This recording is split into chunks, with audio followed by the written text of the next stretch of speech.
지역에서도 일본 정부의 수출 규제를 규탄하는 목소리가 커지고 있습니다. 학생들이 일본산 불매운동에 들어간 가운데 시의회와 상공인들도 일본 정부의 책임 있는 행동을 촉구했습니다. 여수시 문화원장 공급 유용 의혹으로 시작된 문화원 사태가 장기화되고 있습니다. 해임된 문화원장의 출근이 지속되면서 의회가 여수시의 문화원 관리와 감독의 의무를 규정하는 조례안 발의를 서두르고 있습니다. 광양 섬진강 주변 마을 주민들의 삶의 질 개선을 위해 마을 재생 사업이 추진되고 있습니다. 원활한 사업 추진을 위해서는 정부 공모 사업에 선정돼야 하는데 준비 작업이 만만치 않습니다. 음주운전 단속 규정을 강화한 제2윤창호법이 시행된 지 한 달이 지났습니다. 음주운전 사고나 적발 건수가 예전에 비해 크게 줄고 있습니다. 시청자 여러분 안녕하십니까? 화요일 밤 여수 MBC 뉴스데스크입니다. 일본 정부의 경제 보복에 대한 규탄의 목소리가 지역 상공인과 학생들에 이어 지방의회까지 확산되고 있습니다. 여수시의회가 결의문을 채택한 데 이어 오늘은 순천시의회가 규탄대회를 열고 역사 왜곡을 중단하고 강제동원 배상 판결을 즉각 이행하라고 촉구했습니다. 박민주 기자입니다. 순천시 의회 의원들이 한여름 무더위 속에서도 순천시청 앞에 모였습니다. 일본 정부의 경제 보복을 규탄하는 자리입니다.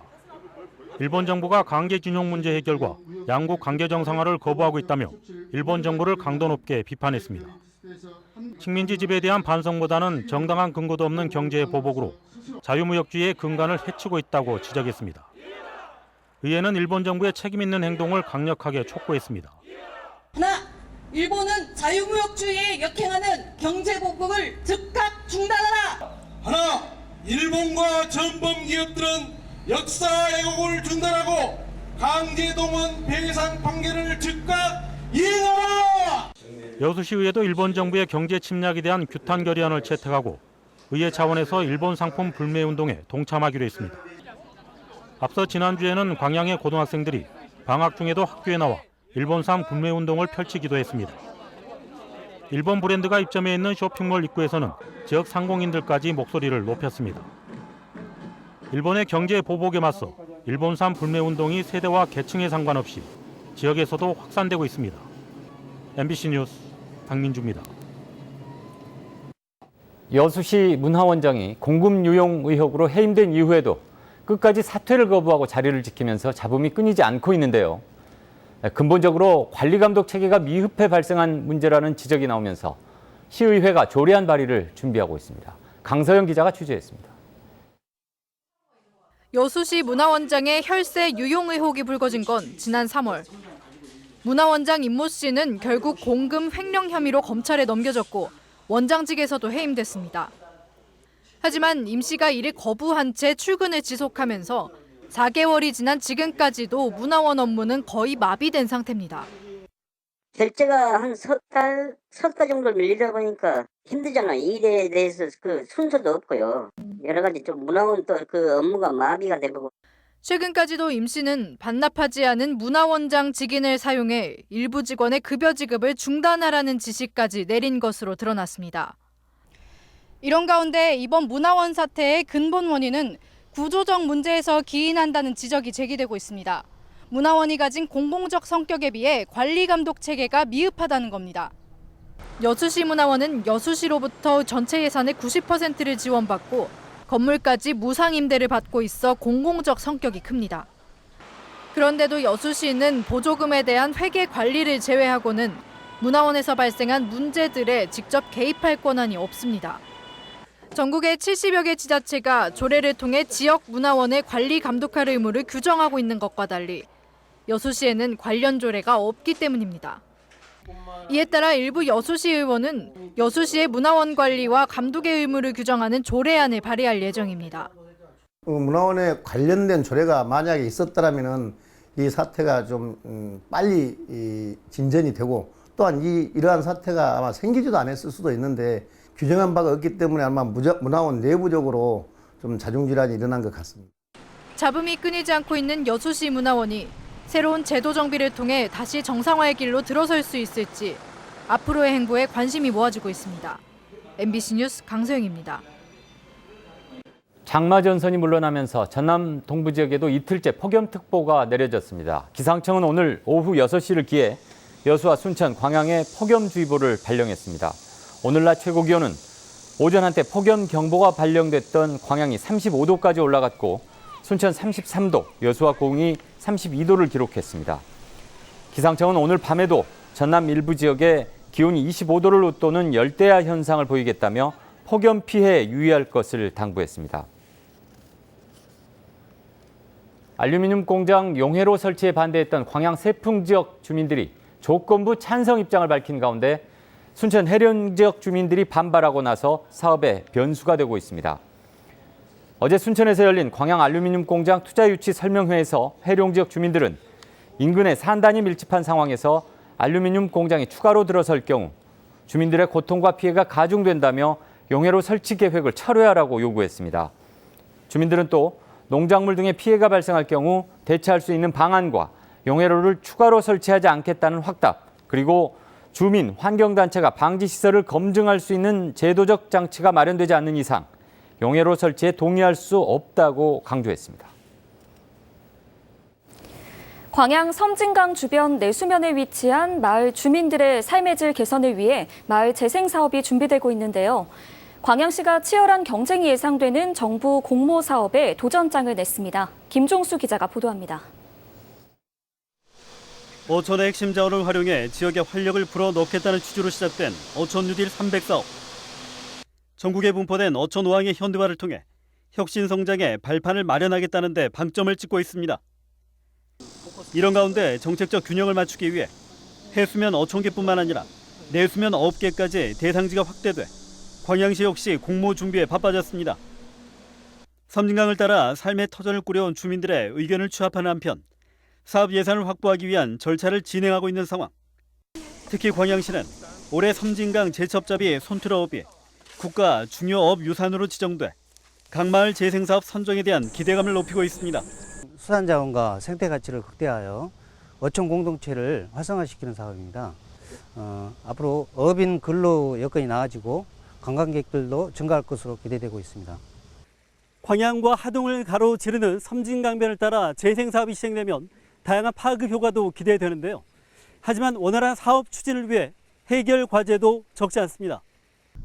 우선 전국 100여 곳의 후보지 가운데 5곳만 선정될 예정이어서 꼼꼼한 준비 절차가 요구되고 있습니다. 이에 맞춰 광양시는 인근 하동군과 함께 영호남 화합이란 긍정적 취지를 내세우며 공동으로 사업을 추진할 계획입니다. 그러나 아직 하동군의 입장이 확실하지 않은 데다 지자체 사이 협의가 이루어졌다 하더라도 해당 지역 주민들의 의견을 반영하는 것도 관건입니다. 정부의 공모 요건 가운데 주민들이 중심이 된 지역 협의체 구성이 포함됐기 때문입니다. 주민들이 소속된 업계를 넘어 지역 발전의 마중물이 될 수 있도록 다양한 의견을 하나로 모아가는 과정에 필요한 이유입니다. 섬진강의 가치를 재평가하고 주민들의 삶의 질 개선을 위해 시행되는 강마을 재생사업. 지자체의 뜻과 주민들의 요구가 효율적으로 맞물릴 수 있도록 광양시의 신중한 접근이 요구되고 있습니다. MBC 뉴스 김종수입니다. 한국 전쟁 당시 여수 섬 지역 민간인들이 받은 총격 피해 사건을 재조명해야 한다는 요구가 나오고 있습니다. 여수시의회는 최근 건의문을 통해 한국 전쟁 발발 직후 여수 안도 이하포와 금오도 인근 두루겨에서 미군 전투기의 기총소사로 발생한 민간인 피해에 대해 진상을 밝혀줄 것을 청와대와 정부 각 부처에 촉구했습니다. 시의회는 건의문에서 두 사건의 생존자들이 전쟁 후 뿔뿔이 흩어지면서 생사조차 확인할 수 없어 주목받지 못했다며 지역사회가 피해자 신고와 명예회복에 늦게나마 적극 나서야 한다고 강조했습니다. 음주운전 단속 기준을 강화한 제2윤창호법이 시행된 지 한 달여 지났습니다. 여전히 음주운전이 근절되지 않고 있지만 과거에 비해 음주운전 사고와 적발 건수가 눈에 띄게 줄었다고 합니다. 김양훈 기자입니다. 왕복 8차선 도로에서 경찰의 음주운전 단속이 이루어지고 있습니다. 단속이 시작된 지 30여 분 뒤 음주운전자가 경찰에 적발됩니다. 네, 됐습니다.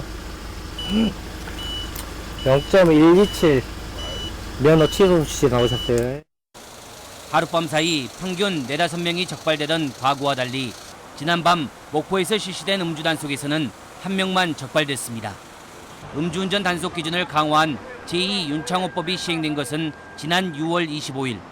이후 한 달 동안 전남에서는 418명이 음주 단속에 적발됐습니다. 1년 전 같은 기간에 비해 절반 가까이 줄었고 음주 교통사고도 39%가량 감소했습니다. 술을 한두 잔만 마셔도 음주 단속에 적발될 수 있다 보니 술을 자제하고 음주운전을 하는 운전자도 과거에 비해 많이 줄었습니다. 윤창호법이 시행 초기 효과를 보고 있는 겁니다. 처럼 대리 한 2만 원이면 해결하는데 300, 400 나오는 누가 해요? 안 하지. 술자리 먹으려면 아예 안 가져가지. 아침에 음주 단속이 무서워서 저녁에 늦게까지 술 먹는 사람들 없어요. 이제 많이 없어요. 이게 손님이 더 없어요. 하지만 최근 광주에서 발생한 음주 뺑소니 사망사고와 해남군 공무원 음주운전 등 일부 운전자들의 음주운전 습관은 좀처럼 달라지지 않고 있습니다. 경찰은 음주운전 감소 추세가 반짝 효과에 그치지 않도록 당분간 주야간 음주 단속을 지속적으로 이어나갈 계획입니다. MBC 뉴스 김양훈입니다. 퇴직 공무원 가족들을 여수의 농촌마을에 살아보도록 권장하고 귀촌을 유도하는 프로그램이 앞으로 3년간 시범적으로 실시됩니다. 여수시와 공무원연금공단은 오늘 협약을 맺고 돌산 간마을에 조성된 체류형 주거공간에서 퇴직 공무원들이 농촌 거주 체험을 할 수 있도록 적극 협력하기로 했습니다. 공단 측은 이번 협약에 따라 오는 2022년까지 은퇴한 공직자들에게 지역거주 희망자를 지속적으로 소개하고 여수시는 전남에서 한 달 살아보기 프로그램과 연계해 이들의 거주와 체험 활동을 지원하기로 했습니다. 창단 이래 최초의 외국인 감독이었던 전남 드래곤즈 파비아노 감독이 경질됐습니다. 전남 드래곤즈는 감독 선임 이후 팀이 하위권을 벗어나지 못하고 최근 2연패의 부진에 빠짐에 따라 선수단의 변화가 필요하다고 판단해 파비아노 감독을 경질하고 전경준 코치를 감독 권한대행으로 선임했다고 밝혔습니다. 지난해 2부 리그로 떨어진 전남 드래곤즈는 현재 21경기에서 6승 4무 11패를 기록해 리그 8위에 머무르고 있습니다. 농산어촌 학생 통학 여건 개선을 위해 도교육청이 전국 최초로 시범 운영 중인 에듀택시가 확대될 예정입니다. 도교육청은 시범 운영 중 발생한 문제점을 개선하고 오는 9월부터 에듀택시를 전면 확대해 이용 학생이 700여 명에 달할 것으로 예상된다고 밝혔습니다. 도교육청은 지난 5월부터 3억 원의 예산으로 통학시간 1시간 이상, 통학거리가 2km가 넘는 42개 학교, 191명의 학생들에게 에듀택시 79대를 제공해왔습니다. 민간 사업 방식으로 추진되는 순천 지역 의료 폐기물 소각시설과 관련해 순천시가 불필요하다는 입장을 밝혔습니다.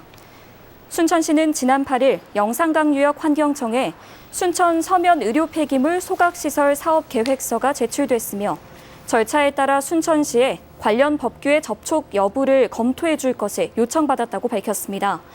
이와 관련해 순천시는 의료 폐기물 소각시설은 시민의 환경권을 침해하고 대다수가 공감하지 않는 시설로 보인다며 긍정적으로 판단할 수 없음을 분명히 했습니다.